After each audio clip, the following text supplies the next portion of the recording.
Are you ready? Before I got money, I was in the truck kicking doors, and I'm just being honest. If you want smoke, then we cook up like an omelet, I'm just being honest. Throw me a 60 if I go to Magic or Honest, I'm just being honest.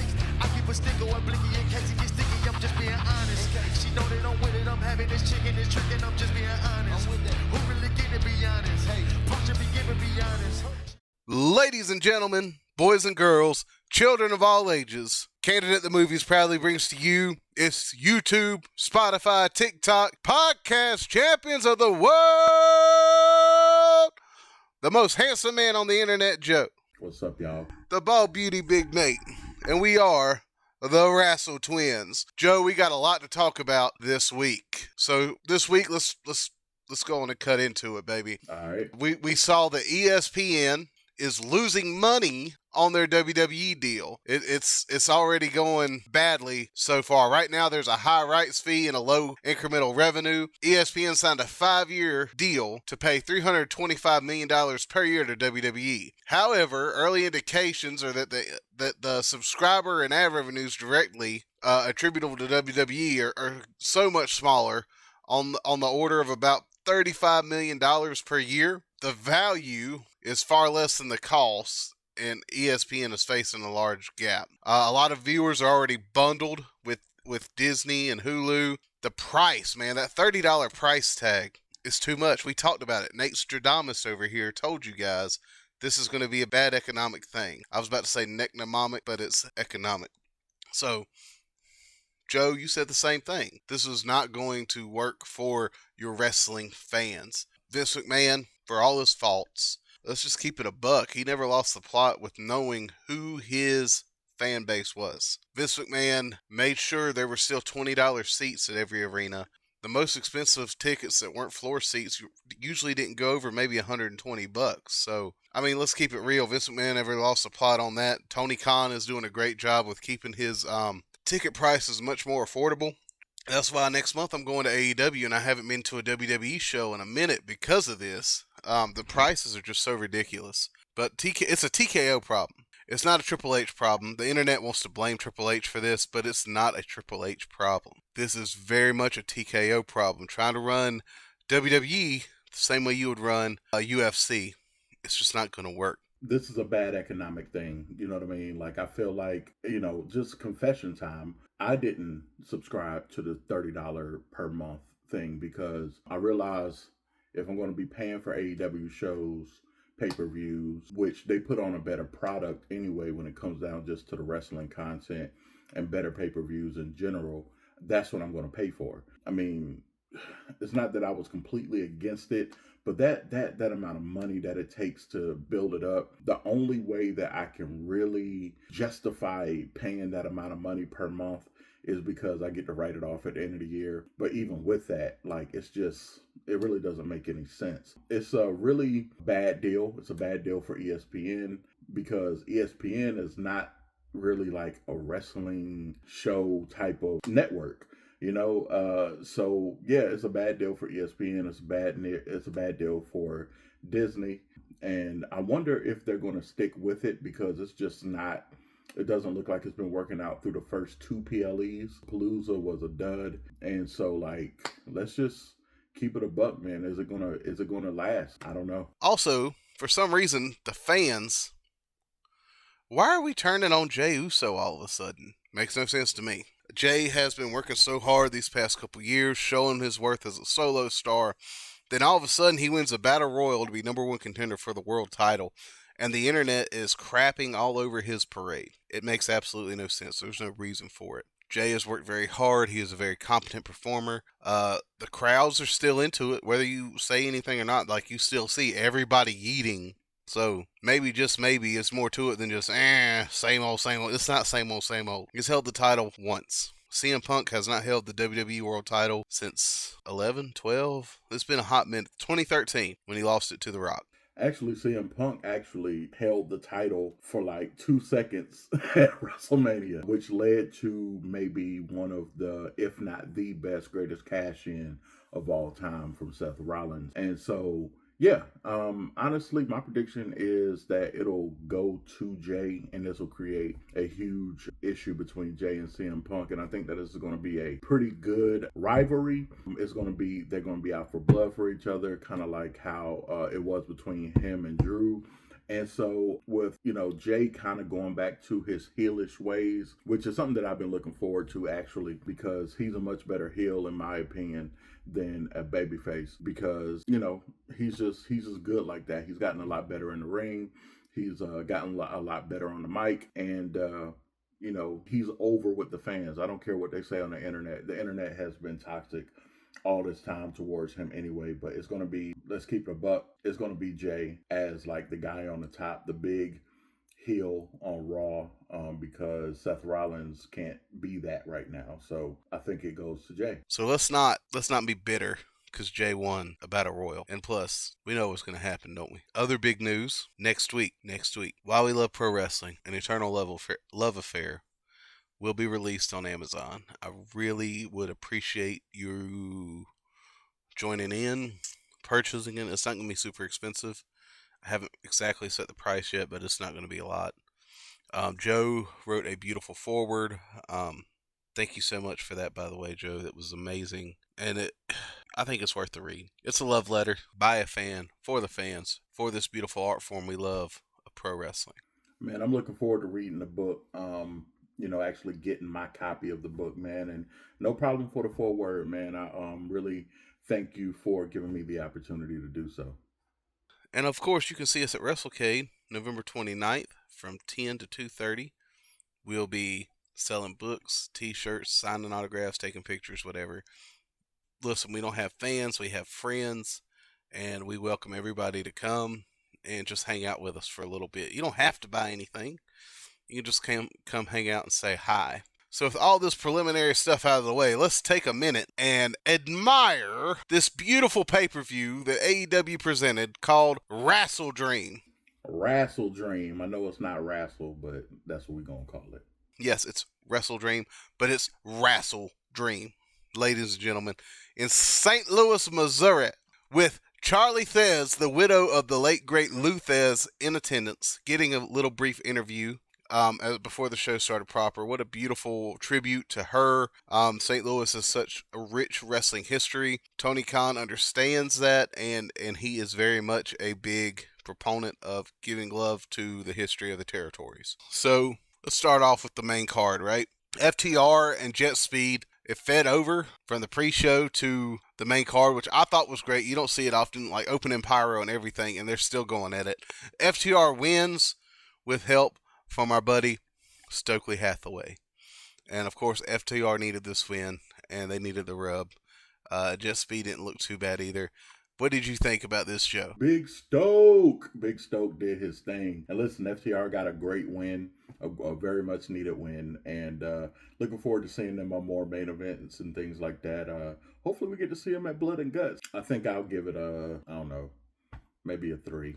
It was pretty good. And I'm going to give it a solid 3.5 stars. Next, we had Jamie Hayter taking on Tekla. And Tekla is a much better heel than I thought she would be at first. When I first saw her, she's doing a great job. She offered the handshake to Charlie Thez and took it away, like very heelish. And then Jamie Hayter just beat the tar out of her. She's got star written all over her. She's going to be a women's world champion one day. I can see it. She is incredible. What say you, Joe? I'm not hating on Hayter. You know what I'm saying? I do love Tekla. She's one of my favorites. But just at the end of the day, I think that she is amazing. Jamie Hayter, I think she said that she was going to be at WrestleCade. So, y'all get ready to come and get these autographs because they're going up in price, y'all. Solid 3 stars for me. Not the best match of the night, but it was a damn good one. Next, we have the Hurt Syndicate in a Trios Chaos match against the GOA. And this was fun. From start to end, it was fun. MVP got a good chance to get the beat down and shine a little bit, and Shelton Benjamin looked great. Ricochet and the team looked great, but Bobby Lashley is still Bobby Lashley. He does not age, and they should rename that team from the Hurt Syndicate to the Hurt Immortals, because they never age. I give this match a solid 4 because the Hurt Syndicate won, baby. And they get their number one contender shot for the trios titles against the Ops, which, as of recording, Joe, we watched that match last night and it did not go as planned. That being said, man, the Hurt Syndicate still won at WrestleDream, so put a feather in our cap there, baby. You know, I didn't expect for the Hurt Syndicate to beat the Ops right off the bat, because the Ops just kind of showed themselves as the heel, and so like they're going to need their little bit of time to reign. But the Hurt Syndicate will be back. I never pick against the Hurt Syndicate, and was very happy with the result of this battle. I would also have to give it a 4-star. Next, we have the Jurassic Express taking on the Young Bucks in a $500,000 prize dollar match. Man, this match was fun. It's so great to see Jungle Jack Perry and Luchasaurus back together. My brain stopped working for a second. I apologize. And they put on a hell of a match. Like, these guys just went all out. And of course, the Jurassic Express won. But like, what they put into this match is the story. Like, they just told the story of these two guys coming back together and setting the world on fire. And also, I mean, let's keep it a buck. After the match, you know, Luchasaurus and Jack Perry were trying to be the good baby faces that they are. Even offered a little bit of the prize money to help the struggling Young Bucks. However, the Don Callis family, led by Josh Alexander, came to the ring and put the boots to Luchasaurus and Jungle Jack Perry. Not to mention that our friends, the Young Bucks, just left everybody laying. Forget all this. Who should return but Kenny Omega? How long has it been since we've seen Kenny on TV? But he was back for this. He helped out the Jurassic Express, and you know what? I'm happy to see it. Happy to see Kenny back. I can't wait to see where we go for this. I would love to see a trios with Kenny and the Jurassic Express. I believe they've done it before. Let's run it back and do it again. That was fun. Yeah, I enjoyed that match. I would also have to give it maybe a 4-star. And the with Kenny Omega coming back, that was great. But don't forget, it wasn't the Young Bucks that night. It was like the $37.14 bucks, because they're struggling financially, you know. So prayers up for the $37.14 bucks. Hopefully they'll be able to get their PPP loan and be able to get some money. AEW Women's World Title match: Chris Statlander versus timeless Toni Storm. And these ladies left it all out there. Like, man, Chris Statlander retained. It was a competitive match, and Statlander stood tall.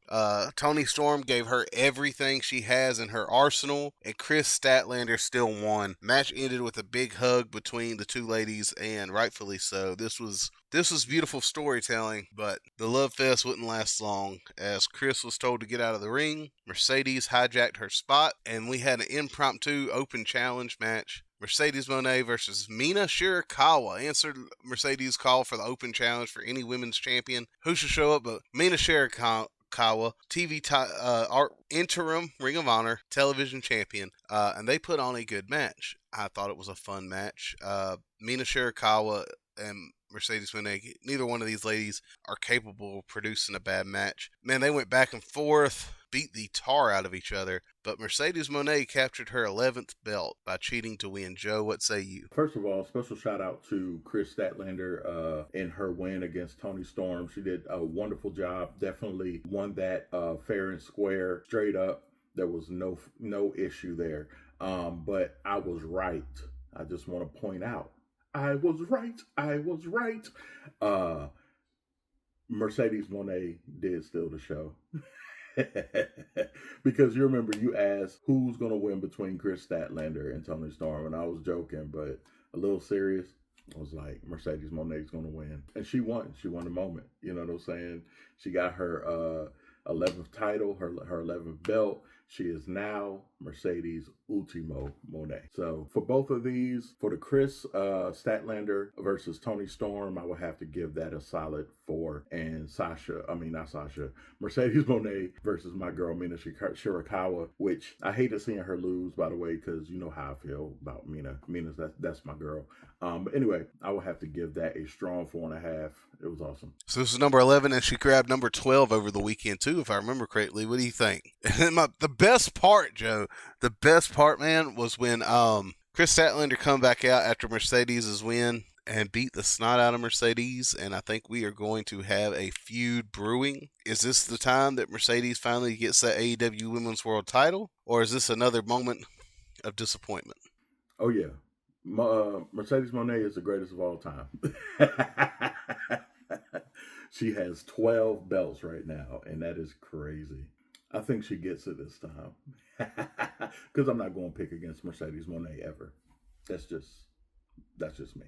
Second to last match, Hangman Adam Page take on Samoa Joe. This was a hard-hitting, character-driven main event. Like, these guys beat the snot out of each other. Joe was doing Joe things. Hangman was doing cowboy stuff. They went back and forth for a little bit. And, of course, Hangman won. But I don't think that's the story we need to tell. Joe, what do you think about the match before we tell them what happened after? I think that the match was awesome. It was a great match. It was a barn burner, as we expected. I know we picked Joe because we don't pick against Joe on this podcast. But we also said that we knew what was really going to happen. But we don't pick against Joe, and Joe's going to kill you. But yeah, what happened after the match was crazy. And I think that a heel Samoa Joe is better.